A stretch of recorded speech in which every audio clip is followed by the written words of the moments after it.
খামখেয়ালি করো না আব্বা, আমি নিষেধ করলাম।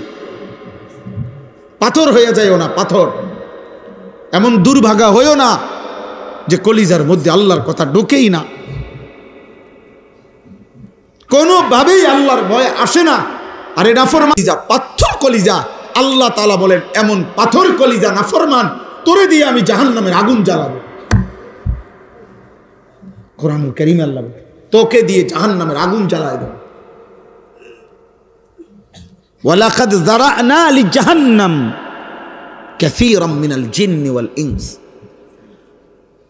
আল্লাহ বলেন আমি জাহান্নাম পূর্ণ করব মানুষ দিয়ে, জিন দিয়ে, জাহান্নাম পুরা করব। জাহান্নাম বারবার বলবে হাল মিন মাজিদ, আয় করিম আরো লাগবে, আমার জায়গা এখনো খালি, আরো দেন, আরো দেন, আরো দেন। জাহান্নামী ফেলবে ফেলবে ফেলবে, জাহান্নাম কেবলই বলবে আয় মালিক আমার জায়গা এখনো আছে, আরো দেন আমারে, আরো দেন, আরো দেন, আরো লাকড়ি দেন, আরো মানুষ দেন।